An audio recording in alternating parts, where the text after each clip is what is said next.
haven't done a booktube video in so long.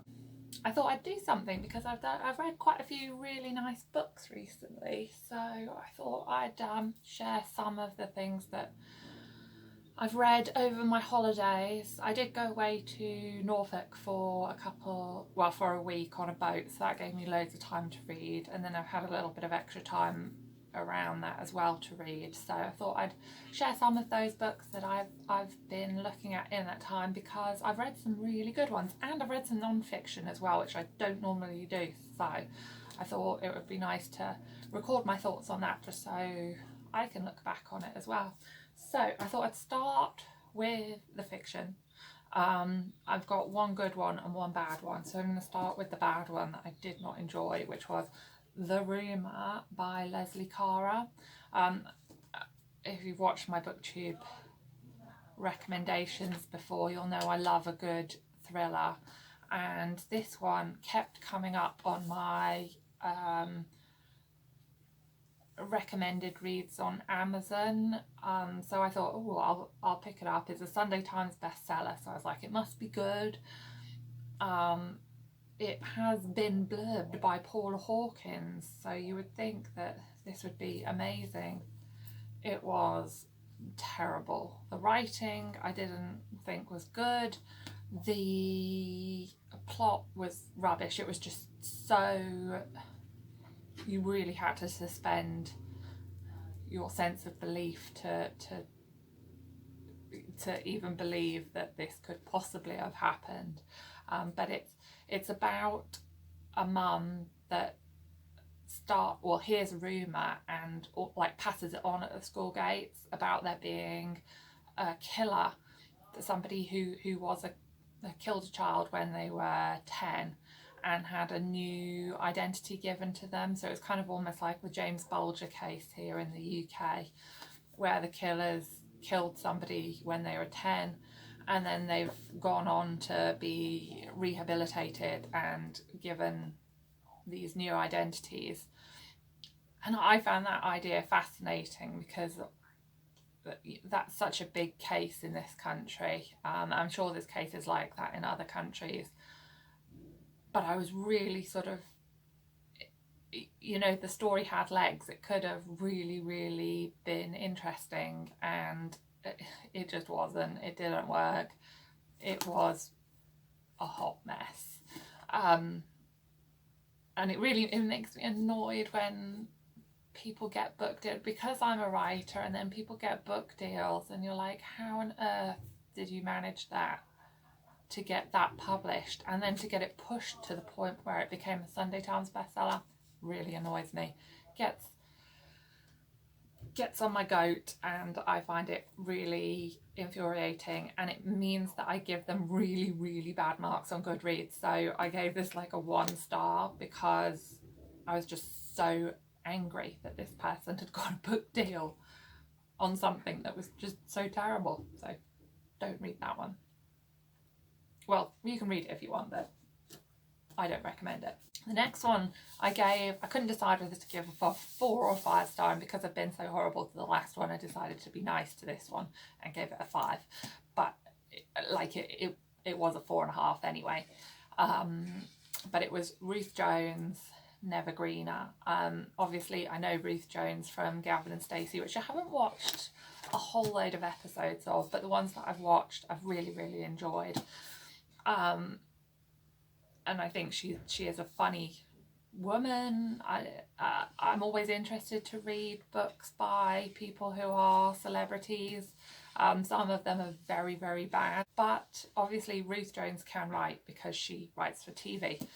And this apparently was a story that was in her bottom drawer, that she'd written as almost a TV script and had just sort of shelved it for a while, and she decided that when she wanted to write a book that she was going to use the idea that she had for this script and turn it into the book.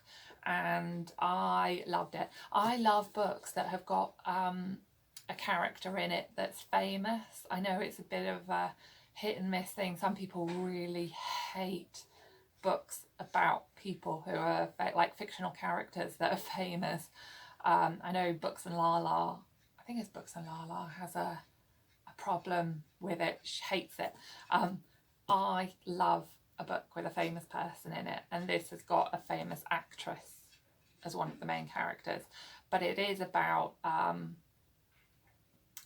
somebody having an affair, and the grass is never greener on the other side.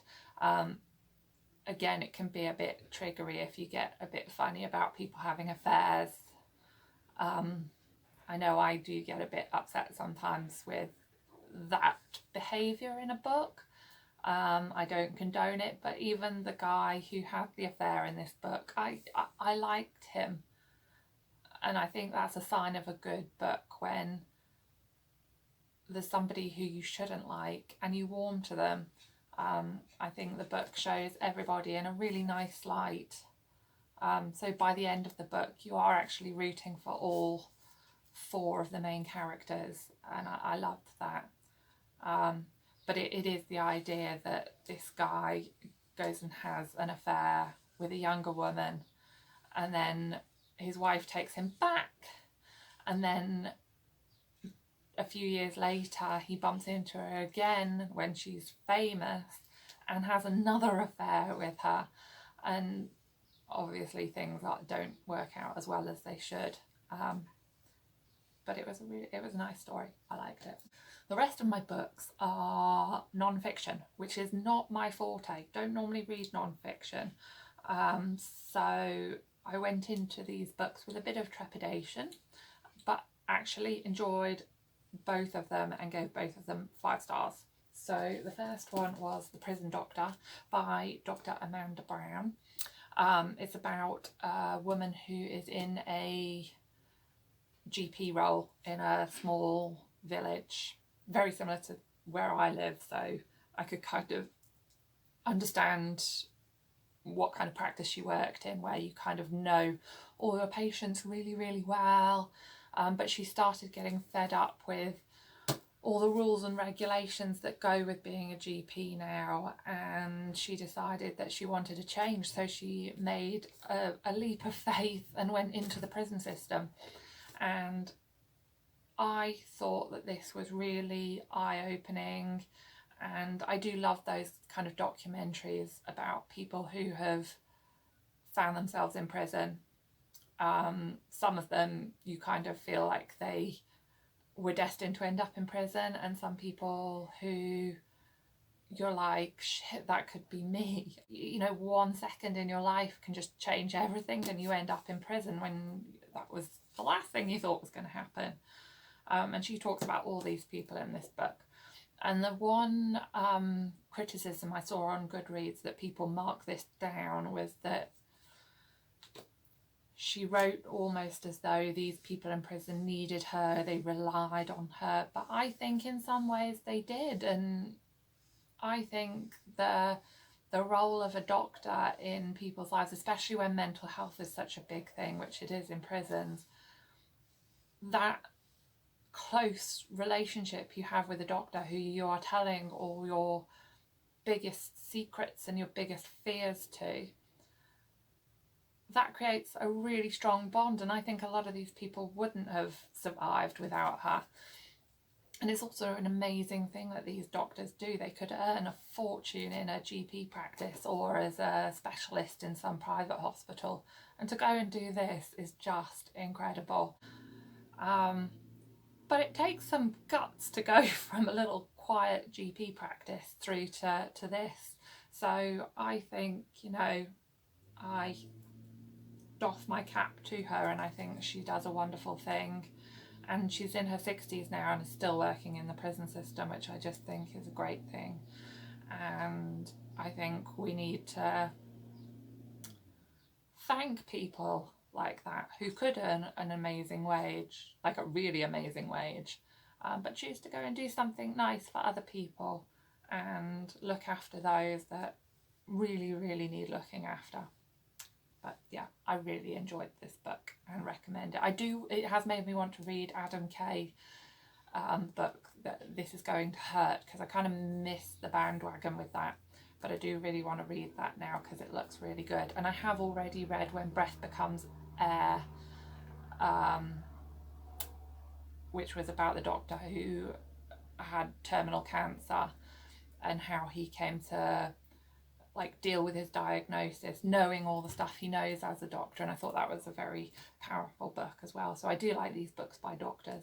Final book was called Midwife by Jennifer Worth. I haven't watched the programme that has been huge on BBC, but I do love a book about like wartime or around, you know, just after, around that time anyway. I liked books about refugees and you know, the kids who were packed off from the big cities to the like little country towns, you know, when they were so young. They were like 8 and they were just packed off away from their parents for the entirety of the war. And I found all that kind of thing really, really interesting. But obviously this is about people having babies in the 50s when things were so different to the way we had them now. And I mean, I love programs like One Born Every Minute, and you know, we know what the hospitals now look like and how amazing medicine is. Back then they didn't have anything like that, and it was the norm to have your baby at home, to book in with a midwife who came from this woman was staying at a convent. She wasn't a nun herself, but she worked with the nuns as a midwife. And some of the things that she saw, like the poverty that she saw, was just incredible. We don't realise how good we have it now, and reading this book made me realise how good we have it now. And I sometimes sit and complain that, like, oh, you know, I can't afford Sky at the moment because I'm only working part-time, and I feel all like sorry for myself because I can't have a Sky package and watch all the box sets.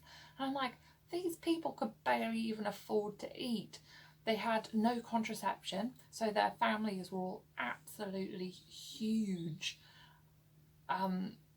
But they were all happy. You know, they could eat and they could go out into the street and they could play and they were healthy, and that was all that mattered. And I think sometimes you need to really hang on to that and remember that we have all these amazing things in our lives at the moment that we feel like we couldn't do without. But really, really, when you think about it, these people didn't go to Florida for 2 weeks to go to Disney. They didn't even, I mean, I was reading about their holidays, and they used to go to Kent and they would work in the fields for their holiday. So that they would have an 8-hour shift every day picking things in the fields so that they could just stay in the country for 2 weeks, and they would sleep, the whole family, in a barn with other families that were also there to pick for their holidays. And I'm like, crikey, we really don't know how good we have it. And yeah, I think sometimes you need to keep reading books like this just so you can remember where we were. And this was only like 60, 70 years ago. We're not talking like, you know, 200 years ago. This was like very recent past. And I think it's just incredible how far we've come and how comfortable our lives are these days. I would like to go and watch the programme now, having read the book. And I have borrowed this off a friend, and she's lent me the next 2 books. There's one about the workhouse and another one I can't remember, but there's another 2 that she's lent me, and I'm looking forward to reading those over the next like month or 2. But they're the 4 books that I read sort of while I was on the holidays. I would recommend 3 of them. 1 of them, not so much. But I would love to know if you have read any of those books, what your thoughts on them were, and just what your thoughts are on where we are in life now after reading that, and how lucky we are, even present day, the people who are in the prison systems. And here I am sat in a 3-bedroom house, like moaning because, yeah, I can't have my Sky package. When it's like, really, Rach, pull yourself together. yeah, that's all I have to say today. So bye.